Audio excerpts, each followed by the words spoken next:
Good morning guys. So naka-check out na ako dito sa Hanoi Traveler House and papunta na ako ng airport, Terminal 1 dahil meron ng flight papuntang Ho Chi Minh City. So umaga walang masyadong tao, hindi ganun ka-chaotic, maya chaotic na to.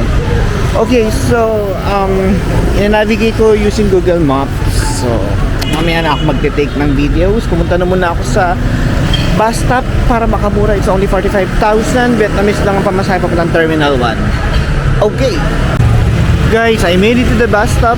So ito yung bus stop, and then 23 Trang Hai yung address nito. Ito yung katapat niya, Tan Hue Vien. So one way lang to yung bus manggagaling dito. Lahat ng sasakyan kasi nanggagaling dito So one way lang tong street na to. And isa lang naman yung bus stop dito sa kalsadang to. It's around mga 6 to 8 minutes walk. Mabilis lang siya actually kasi hindi tayo nakikipagpatintero sa mga motorcycle, kaya medyo napabilis yung lakad natin. So hintayin na lang natin yung bus 86 papunta ng Noi Bai Airport. So guys, upo muna ako. At 11:15 pa darating yung bus. It's 10:40 pa lang. Medyo mainit yung bubble jacket kaya hindi ba ito. Ganun kaya maging ganito sa Pilipinas guys. Yung bus merong electronic signage sa harap. Tapos talagang merong bus stop. Ayan. We are way behind sa ating mga neighbors. So guys, nakasakay na ako bus 86. Medyo mas maaga siya. 11:15 na nakalagay sa schedule pero dumating siya 11 o'clock habang nakikipag-usap ako sa fellow travelers na taga-Japan na marunong mag-Tagalog. So namin pinag-usapan. Tapos biglang dumating yung bus 86 ng 11 o'clock. Guys, nandito na ako sa Noi Bai Domestic Airport Terminal 1. Wala pang nakapost kung saang gate ang delayed kong flight ng Vietjet papuntang Ho Chi Minh na na-move ng 4:20. So gabi na tuloy ako makakarating ng Ho Chi Minh. So itingin ko na lang siguro maya kung anong oras mag-book. So magtatambay na lang muna ako dito. Nahanap ako ng upuan or magpapapali siguro ako ng pera. Guys, nakalagpas na ako ng check-in and nandito na ako sa loob ng departure area. Kakain na lang muna ako dito sa may Burger King dahil na-miss ko ang beef at burger. Tapos mag-work ako ng on-10. Dito pala ako sa taas, dito sa may mga lounges. Wala akong access pala dito kasi this is domestic, sa international ako may access. So mag-Burger King na lang muna ako at mag-work ako ng on-10. Guys, andito na ako sa departure gates ng domestic terminal ng Hanoi Airport and nag-charge na lang ako ng mga gadgets. So itayin ko na lang yung boarding time. Guys, andito na ako sa Ho Chi Minh. Naglanda kami and ang grab nila dito parang sa NAIA rin, yung nasa loob na ng parking D1, lane D1 and D2. So dito yung pick up ng Grab. So magbubuk na lang ako ng Grab and then dito ako maghihintay. Nakabook na ako ng Grab guys. Ang pamasahe ay 108,000. Medyo mas mahal ang Grab fare dito sa Ho Chi Minh compared sa Hanoi. Diba? Yun. Ayan o, mga mag-grab din yung mga yan. At saka yan. Medyo malapit na siya. Baka traffic lang papunta or papasok dito sa loob ng airport. Nasayang yung kalahating araw. Vietjet dinilay yung flight ko. Initially 3 o'clock, tapos naging 5 o'clock na siya.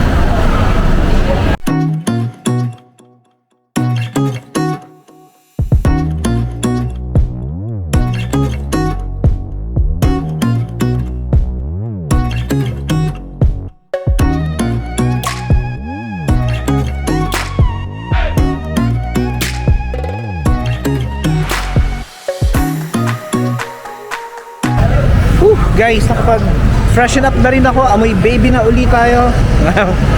Loyal yan.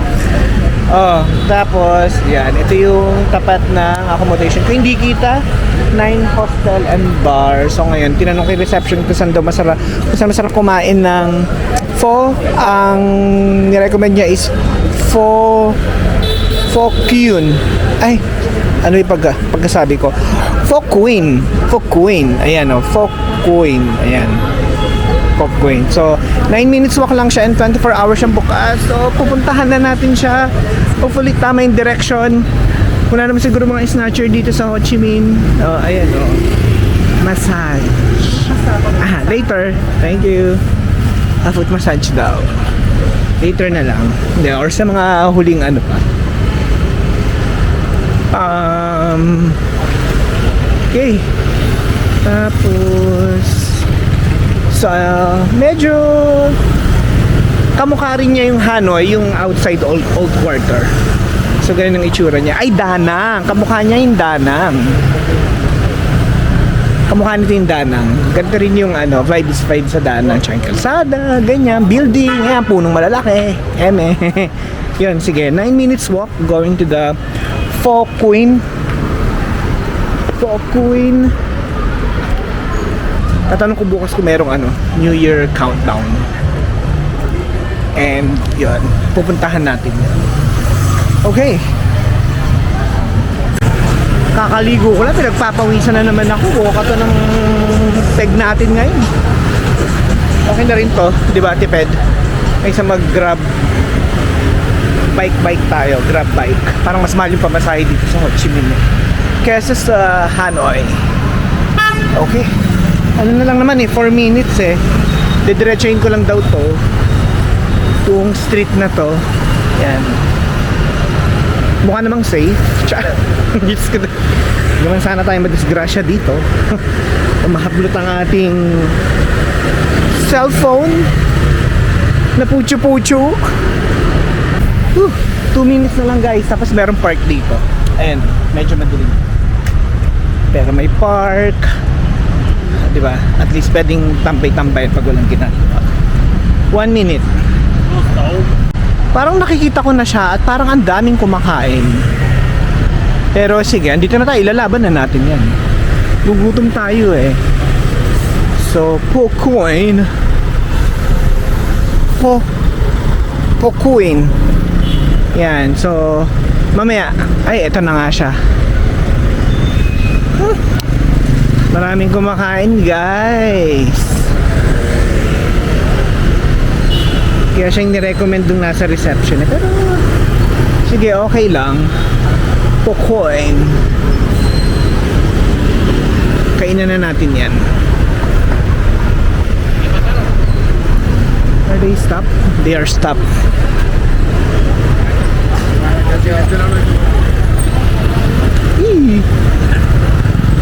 Diba? Walang helmet. Sige. Kaya na tayo. Tingin na nila.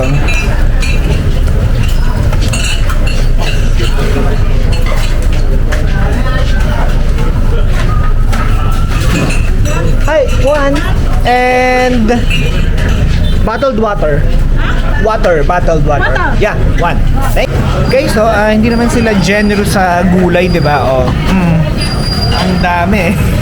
Tapos meron silang iba't ibang sauce. Ano to? Hoisin sauce. Hindi ko alam. Ito mukhang hot sauce to.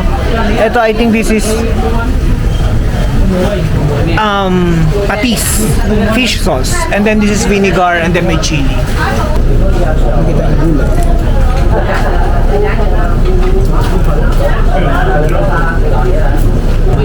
More gulay.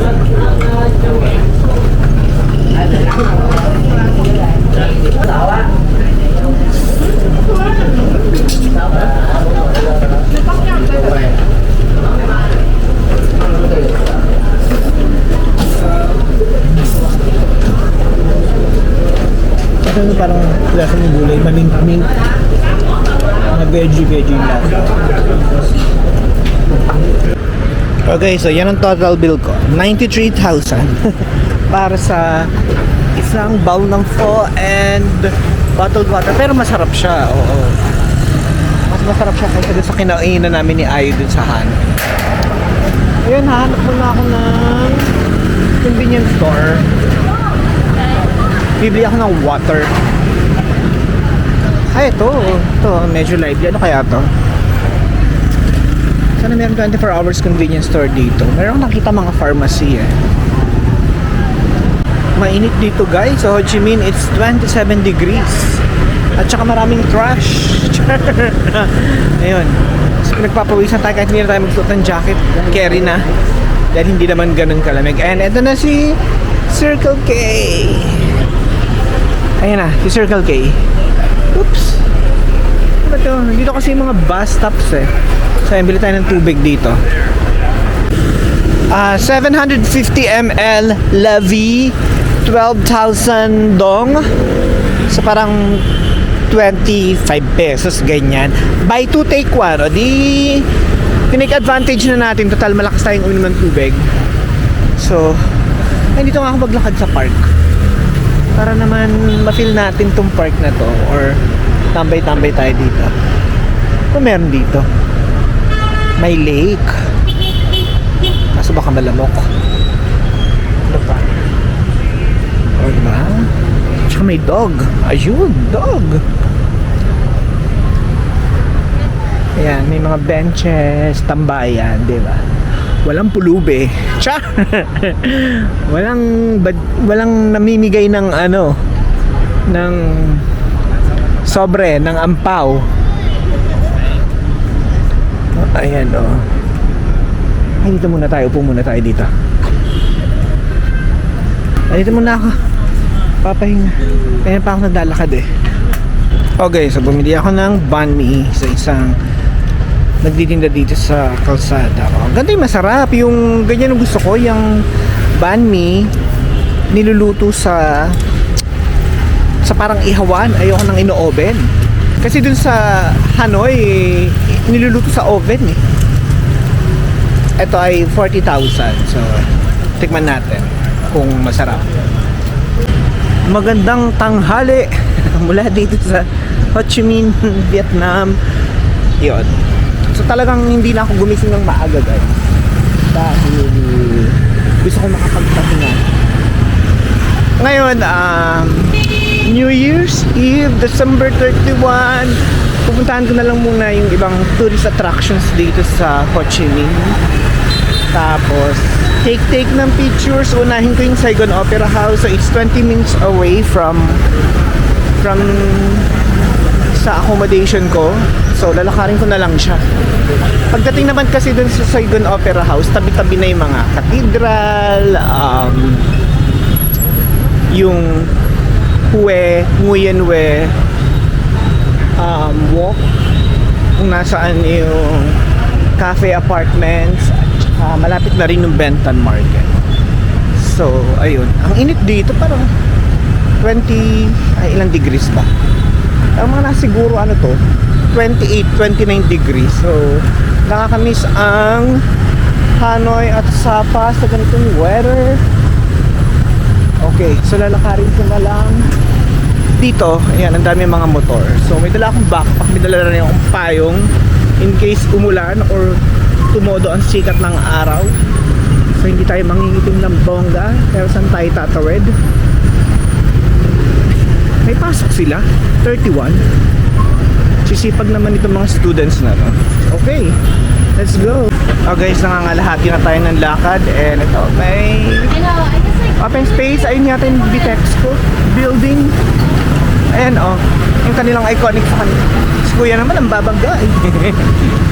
Ayan, dire-diretsuhin lang natin to. Init. Guys, andito ako sa Bentan Market. Nagpahinga muna ako ng konti. At paskil na ang ating Kelkils. Ito yung Bentan Market along the way din siya papunta ng Saigon Opera House. Tapos meron dito. Ayan parang park na may onting halaman sa gilid-gilid. Diba? Tapos ito yata yung Bitexco building. Ayan, iconic sa kanila. Then, dito rin pala yung Saigon Center. Siguro to, high-end mall. Tatry din natin siyang pasukin either mamaya or one of these days na nandito tayo sa Ho Chi Minh. So, yun. Comparing sa ano, yung mukha talagang developed itong Ho Chi Minh. Malapit na tayo sa Opera House, guys. So, ayun na. Ayun yung Opera House. Diba? Maganda rin yung mga design ng mga buildings nila dito eh. Very aesthetic. Basang-basa na yung likod ko. Oh. Hindi lang kilikili ang pawis. Hindi naman pati yung buko nawala na sa ayos dahil sa pawis sa anit. Okay. Lalaban na natin to. Lakarin na natin ang todo. Ayun. Opera House. Okay, so bago tayo magpunta sa Saigon Opera House, merong luxury stores dito. Tapos ito ang post office. O di ba ang ganda? Ang ganda ng design. Teka, paano kaya tayo makakapag-selfie dito? Nakakapag-English kaya to si Kuya. Papakuha tayo ng picture sa akin. So wait lang.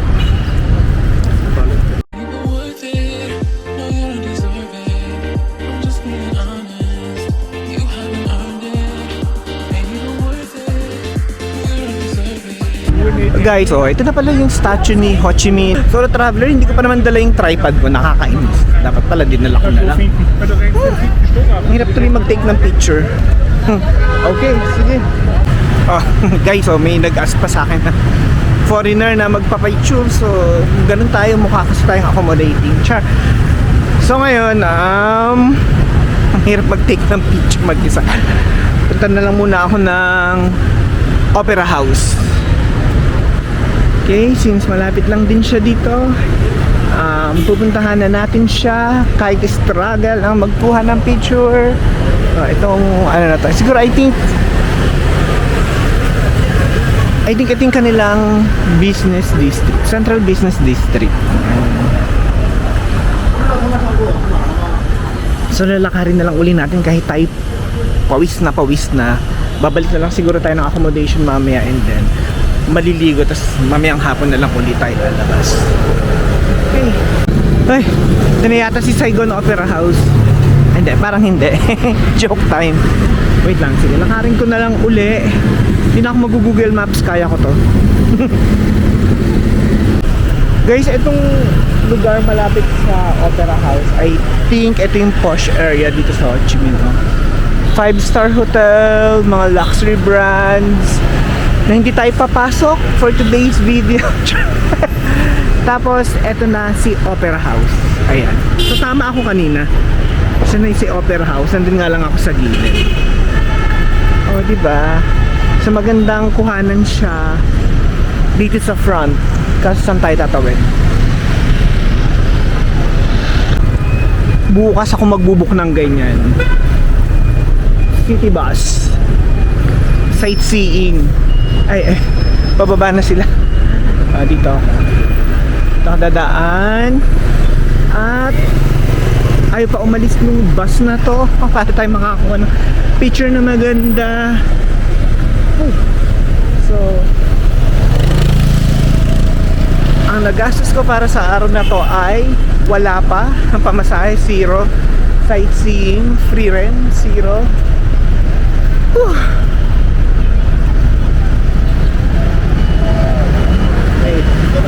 Dito kasi nag-aabang yung sightseeing bus. Ayan. Dito ako mag-take ng picture. Wala na, hulas na. Pawis na yung likod ko. So, pabalik na muna ako dun sa direction ng accommodation. And then, yung nakita ko parang coffee shop or kung ano man yun. So, tatry kong uminom ng kahit ano doon. Yung any refreshments para to quench our thirst. Char! Dahil sa mainit na panahon dito sa Saigon. Okay, yan. Lalakarin ko to. Yang haba na yan, pero tatawid na lang muna tayo dito. Khao Lao TLB. Mandarin Oriental Saigon. Oh! Sana soon makapag-check-in tayo here. Check. Diba? May Chanel. Saan ka? Diba? Ano pa? Ayan lang yung inanuhan natin kanina. Oh. Ito, merong posh na coffee shop. Ayan. Pero dun tayo sa pangmasa. So guys, nandito lang tayo ngayon sa tapat ng Benton Market. Joe Benton. Eme. Ayan. Sige, mag-take na ako ng picture dito. Tapos tambahin din siya ng mga tao, photo ops, ganyan. Dito tayo sa gitna. Kasi doon sila ate eh, oh. Saan nyo na? Guys, andito na ako sa Tien Cafe Lin. Ayun, Tien Cafe Lin. Lin Tien Cafe. O bahala na. Dito lang siya sa may along the main road. So, ayan. Tapos ang dami rin mga taong umiinom. Tapos, ano na lang, people watching siguro. So dito muna ako, napapagod na ako matulad. Kailangan ko munang uminom to refresh. Hindi naman naman ako pagod na. Guys, I ordered black milk tea. Black tea with milk, ganyan. So that's 59,000. D&D, why not? Pwede na. Refreshing. Black tea with milk. Sarap. Tsaka marami siyang yelo sa loob. Just right. Ganon. Kaso walang boba sa loob. Walang sprinkles. Ganon. Cafe Lin pala yung pangalan ng coffee shop, guys. Cafe Lin. So yung in-order ko ay black tea with milk. So masarap siya. Hindi na overpower ng lasa ng tea. Tsaka yung milk tama lang din ng lasa. Tsaka hindi ganun katamis.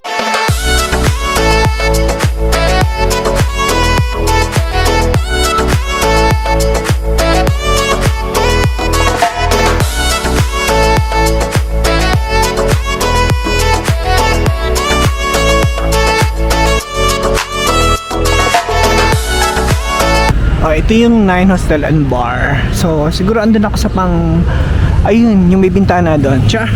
So, balik na lang muna ako dito at ako'y mag-charge. At gagawa ng content. So guys, ito, umiinom naman ako ng buko juice dito sa hostel. So, after nito, magpapahinga muna ako and beauty rest para mamaya New Year's Eve countdown dun sa may Nguyen Hue Street. Dun sa street ng may cafe apartments. Hi guys! So, nakapagpahinga na ako ng onte and hindi pa pala ako nag-lunch. Late breakfast lang yung kaninang kanin na kinain ko with fried chicken. Ngayon, pupunta ako dito sa may Banh Mi Yunhua. So, isa siya sa nabasa ko na must try na banh mi dito sa Saigon. And it's just 4 minutes away from dito sa hostel. So, lalakarin ko na lang. Okay, pinapapasok tayo ni Google sa street na to. Sana walang masamang mangyari sa atin. 1 minute away. Oh, di ba? Ito yung mga ali-ali sa kanila. Tapos shortcut. Ay, kala ko may gate eh. Okay. Tapos yun, lalabas na tayo dun sa kabilang street. Ayun, ito na siya guys. Banh Mi Yunhua. Kaya ang haba ng pila eh. Kasi masarap daw siya. Sige na nga. Order tayo. Oh, ayun yung price ng banh mi niya guys. So, medyo mahal pero sige, try natin. 1. Ayan, naka-order na ako guys. Nakapila na ako dito sa pick up here. Yan, hindi naman ganun kahaba yung pila. So, this is my late lunch. Ano oras na ba? 5 o'clock? Hindi. Lunch at merienda. Guys, ito na yung banh mi ko dito sa binili ko dito sa Banh Mi Huỳnh Hoa since 1989. Ang laki, parang isang braso yung laki niya. So kakainin ko na siya doon sa tapat, yung katabi. Ayun guys, pinaglalagay ko na yung mga gulay dito sa banh mi, hindi ko alam kung mauubos ko siya, but I'll try. Guys, hindi ko siya naubos, may natirang onte, mga ganyan, no? Pero ayun, hindi ko na siya inuwi dahil puro bread na lang naman yun, tsaka yung gulay, tsaka onting meat. So maliligo na ako and then maghihintay na lang ng oras and then pupunta ako ng Nguyen Hoa for the news countdown. Good evening guys, and ano ba, 10 o'clock na dito sa Vietnam and tingnan nyo naman, ang daming motor, mga sasakyan papunta sa direction ng Nguyen Hoa, kung nasaan yung street ng Cafe Apartments, kasi dun yata merong countdown at saka fireworks, so dun din tayo pupunta. So let's go. This is 1 hour before the 2025. Okay, ang daming tao dito.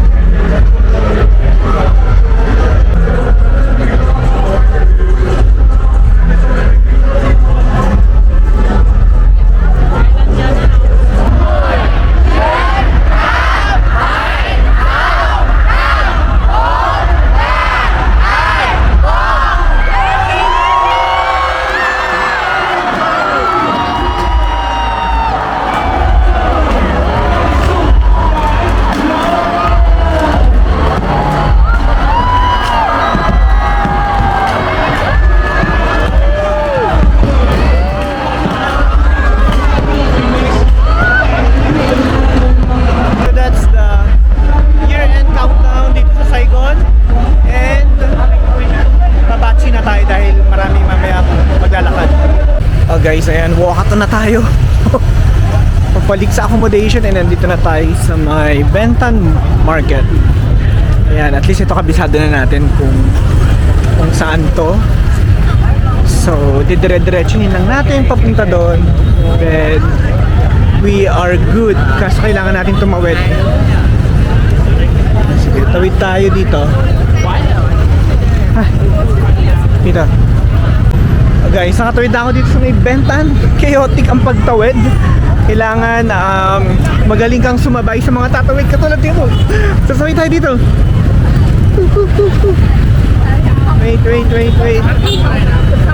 Wait. Ayan. Naabutan sila ng stop.